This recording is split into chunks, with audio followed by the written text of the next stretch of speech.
అవ్వతా ఉన్నాము. జోడెత్తు బండి కర్నూలులో రాబోతా ఉంది. అందరూ చెయ్యి పట్టుకొని పోతా. నరేంద్ర మోదీ నాకు గురువు, నన్ను కన్న బిడ్డలాగా చూసుకుంటాడు. నరేంద్ర మోదీ ముందు నిలబెడతా అన్నా. మాదాసిపురం మదాకుమార్ సంబంధించినటువంటి సర్టిఫికెట్లు అన్యాయం జరుగుతా ఉంది. ఇదిగో మాదాసిపురం వచ్చిన చూడు, ఈయన ఆశీర్వదించి సర్టిఫికెట్ మిమ్మల్ని సంతకం పెట్టమని అడుగుతా. నన్ను కొడుకులాగా ఆదరిస్తాడు నరేంద్ర మోదీ గారు. నేను అడిగిన మాటని కాదనడు. ఆయన పంపిస్తే వచ్చిన వాడిని, ఆయన చెబితే పోరాడుతున్న వాడిని, మీ పక్షాన పోరాడుతున్న వాడిని సంతకం పెట్టించుకొని మేమిద్దరూ కూడా మీ రుణం తీర్చుకుంటామని, మీ బిడ్డల భవిష్యత్తును ఏర్పాటు చేస్తామని ఈరోజు హామీ ఇస్తా ఉన్నా. ధైర్యంగా ఉండండి అన్నా. మీరు కూర్చోండి హాయిగా. మీరు ఇంకా నిద్రపోండి. ఆదోని సంగతి నేను చూసుకుంటా. మిగతా నియోజకవర్గాలు చూసుకో. తాడు పేడు తేల్చుకునేదాకా ఇక్కడి నుంచి కదలని మీ అందరికీ కూడా హామీ ఇస్తా ఉన్నా. అయ్యా, కొంతమంది అంటా ఉన్నారు బీసీలంటే గొడవలు వేరే, వాల్మీకులు వేరే, సుఖసారి వేరే, మంగళి వేరే, నాయి బ్రాహ్మణుడే. ఎవడన్నా బీసీల మధ్య చిచ్చు పెట్టాలని వస్తే చెప్పుతో కొట్టాల్సిందిగా మిమ్మల్ని అందరినీ కూడా ఒక్కసారిగా మిమ్మల్ని వేడుకుంటా ఉన్నా. ఏ ఓడైనా సరే ఎన్నికలకు వచ్చి మేము అక్కడ వేసుకుంటాం, మేము ఇక్కడ వేసుకుంటామంటే నిన్ను రాజకీయంగా పాతేస్తామని చెప్పండి వాళ్ళకి. ఎవడిని కూడా బీసీ వర్గాల మధ్య, బీసీ ప్రజల మధ్య కేవలం మధ్యలో గొడవలు సృష్టించి నువ్వు వేరే వాళ్ళు వేరే. నేను ఇంకొక మాట కూడా చెప్తా ఉన్నా. బీసీల్లో గురించి నేను బీసీ జాతీయ కార్యదర్శిగా పనిచేశాను బీజేపీలో. నేను చెప్తా ఉన్నా, ఇక్కడ ఉన్నటువంటి ముస్లిం సోదరులకు అందరికీ చెప్తా ఉన్నా, ముస్లిం సోదరుల్లో 70% మంది బీసీలుగా ఉన్నారు. ఆదోళిలో మీరు కూడా మాతో కలిసినట్టే మీ కష్టాలను తీర్చే బాధ్యత నేను తీసుకుంటానని ముస్లిం బీసీలకందరికీ కూడా నేను హామీ ఇస్తా ఉన్నా. ఎల్లప్పుడూ కూడా ఈ కులం వేరే, ఆ కులం వేరే, ఈ మతం వేరే, ఆ మతం వేరే అని జనాలని విడదీశారు కదయ్యా. జనాలను నంచుకొని తిన్నారు కదయ్యా. మీరు ఎమ్మెల్యేలు అవ్వడానికి, మీరు ఎంపీలు అవ్వడానికి మా బతుకులతో ఆడుకున్నారు కదయ్యా. ఇంకా సరిపోలేదా అని సుడిగా అడుగుతా ఉన్నా. ఇక్కడ ఉన్న సాయి ప్రసాద్ రెడ్డి నోరు జారుతా ఉన్నాడు. కబడ్డారు చెప్తా ఉన్నా. మేము కులాలకు అడ్డం పెట్టుకుని ఎలక్షన్లు చేస్తా ఉన్నామా?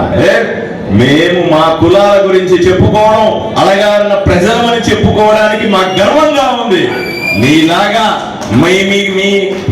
మీ కులాలకు సంబంధించిన నాయకులు వెళ్తే ఒక గంట పాటు కనీసం కనపడకుండా ఎండలో కూర్చోబెట్టినాడంట. నాన్నట్లా చేస్తే మనకు జరిగిన అన్యాయానికి మనం తిరగబడాల్సి ఉందా లేదా అని మిమ్మల్ని సుడిగా అడుగుతా ఉన్నా.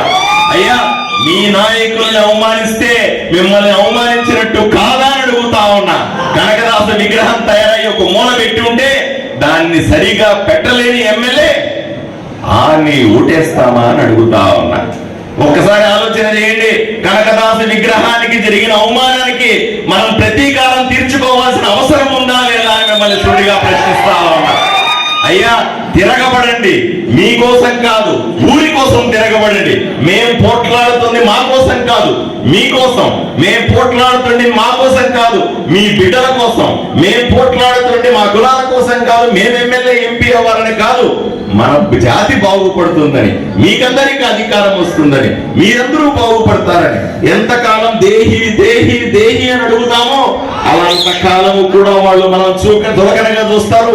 ఏ రోజు చెయ్యెత్తి పిడికిలు బిగిస్తామో ఆ రోజు అన్ని దారికి వస్తాయనే విషయాన్ని మీకు తెలియదా అని నేను సూటిగా ప్రశ్నిస్తా ఉన్నా. ఇకనైనా తిరగబడండి, ఇకనైనా ఆలోచన చేయండి, ఇకనైనా మారండి. బీసీలందరినీ ఏకం చేయండి. ఆ బాధ్యత మీరు తీసుకుంటారా అని నేను సూటిగా ప్రశ్నిస్తా ఉన్నా. మీ గ్రామాల్లో ఉన్నటువంటి అన్ని బీసీ కులాల దగ్గరికి పోండి. నాగరాజన్న గురించి చెప్పండి. మీరే నాగరాజు అని ఫీల్ అవ్వండి. పోయి మాట్లాడండి. అయ్యా ఎంపీ నాగరాజన్న గురించి మాట్లాడండి, ఎమ్మెల్యేగా డాక్టర్ పార్థసారథి గురించి మాట్లాడండి, మేమంతా ఒకటే అని చెప్పండి, అందరినీ కలుపుకొని పోండి, అన్ని పార్టీల్ని కలుపుకొని పోండి. అయ్యా వైఎస్ఆర్సీపీ పార్టీలో ఉన్నటువంటి కురవలు గాని, వైఎస్ఆర్సీపీ పార్టీలో ఉన్నటువంటి మిగతా బీసీ కులాలు గాని ఏ రోజన్నా సంతోషంగా ఉన్నారా అని అడుగుతా ఉన్నా. వాళ్ళందరినీ అణిచేసి, వాళ్ళందరినీ ఎండలో నిలబెట్టి, వాళ్ళందరినీ చెయ్యి కట్టుకోమని చెప్పి, వాళ్ళందరినీ తొక్కేసి, వాళ్ళందరి మీద కేసులు పెట్టి, వాళ్ళ భూములన్నీ కబ్జా చేసి ఎమ్మెల్యే సాయి ప్రసాద్ రెడ్డి ఏమో పాముకున్నాడు అని అడుగుతా ఉన్నా. ఆయన ఓడిస్తారా లేదా అని మిమ్మల్ని సుడిగా ప్రశ్నిస్తా ఉన్నా. అయ్యా ఆలోచన చేసుకోండి, ఇంతకు మించి అవకాశం రాదు, ఇంతకు మించి సమయం కూడా రాదు. 50 ఏళ్ల తర్వాత మీరు చిన్న బిడ్డలుగా ఉన్నప్పుడు ఎప్పుడో వచ్చిందంట, ఇప్పుడు మీరు తిరిగి పెద్దవాళ్ళైనారు, ఇప్పుడు పోతే మీరు చచ్చిన తర్వాత కూడా రాదు, ఇంకొక 50 ఏళ్ళు రాదు. ఇంకా 50 ఏళ్ల తర్వాత వచ్చిన అవకాశాన్ని మీరు సద్వినియోగం చేసుకుంటారా లేదా అని మిమ్మల్ని సూటిగా ప్రశ్నిస్తా ఉన్నా. మీరు సరిగా పట్టించుకోకపోతే, ఈ రోజుకైనా బీసీలందరూ ఏకం కాకపోతే మిమ్మల్ని మీ కుటుంబ సభ్యులు హర్షించరు, మిమ్మల్ని మీ బిడ్డలు కూడా క్షమించారన్న విషయాన్ని మీకు తెలుసా అని అడుగుతా ఉన్నా. ఈ పోరాటం ఆగదు, ఈ పోరాటం మా కోసం కాదు, మీ అందరి కోసం. ఈ పోరాటం మేము చేస్తున్నంతా కూడా ఈ ఊరిని కాపాడుకోవడానికి, ఈ జిల్లాలో ఎంపీ ఈ జిల్లాని కాపాడుకోవడానికి చేస్తున్నామే తప్ప మాకు వ్యక్తిగతంగా బ్రహ్మాండమైన భవిష్యత్తు ఉంది. మేము మా పనులు చేసుకుంటే ఎంతో బాగుంటాం. కానీ ఈ రోజు ఇక్కడ పోట్లాడుతా ఉన్నాం, మీరందరూ చూస్తా ఉన్నారు, రాక్షసులతో పోట్లాడుతా ఉన్నాం, అలు పెరగకుండా పోట్లాడుతా ఉన్నాం, అన్నింటికీ తెగించి పోట్లాడుతా ఉన్నాం, తొడగొట్టి పోట్లాడుతా ఉన్నాం, మీకోసం పోట్లాడుతా ఉన్నాం. ఆలోచన చేసుకోండి, ఒక్కసారి తెగించండి. ఒక్కసారి నా కోసం కాదు, నాగరాజన్న కోసం కాదు, మీకోసం, మీ భవిష్యత్తు కోసం, మీ బిడ్డల కోసం తెగించలేరా అని మిమ్మల్ని సూటిగా ప్రశ్నిస్తా